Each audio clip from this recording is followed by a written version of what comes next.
প্রতিটা যুবককে যেন আল্লাহ ডাক দিয়ে বলে, যুবক গতকালকেও এক ওয়াক্ত নামাজ পড়লা না, আজও পড়তা না? আমি মালিকের একটা সেজদা দিতা না? আল্লাহ যেন ডাক দিয়ে বলে ফজরের ওয়াক্তে, আমার বান্দা আজও কি সেজদা দিবে না আমারে? আজও এভাবেই যাবে? আজকের সারা দিনও নারী দেখতে দেখতে, উলঙ্গ ছবি দেখতে দেখতে কাটাবে, সেজদা দিবা না? আমি কি তোমাকে বানাই নাই? আমি কি তোমাকে চোখ দেই নাই? আমি কি তোমাকে কান দেই নাই? আমি কি তোমাকে জবান দেই নাই? আমি কি তোমাকে দুইটা ঠোঁট দেই নাই?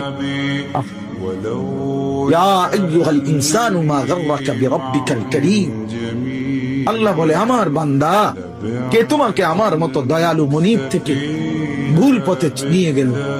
কে তোমাকে পথ হারা করে দিল? আমার চাইতে আপন জন তুমি কাকে পেল? এত বড় আসমান যিনি দিলাম, আমি আপন হইলাম না? এত বড় জমিন যে দিলাম, আমি আপন হইতে পারলাম না?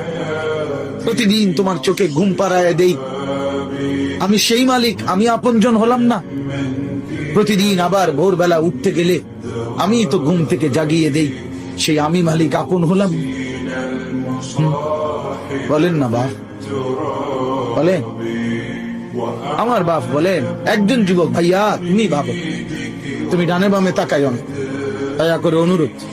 আরেকজনের দিকে তাকে, তুমি ভাবো, তুমি ভাবো, একা ভাবো, একা একজন ভাবো, একজন। তুমি ভাবো দোস্ত, ডানে বামে তুমি দেখো না। তুমি ভাবো মালিক তোমার কাছে কি একটা সেজদা পায় না? আজ কতদিন হয় ছেলেরা এইখানে, তো অনেক ছেলে, আমি তো চেহারা দেখলেই বোঝা যায়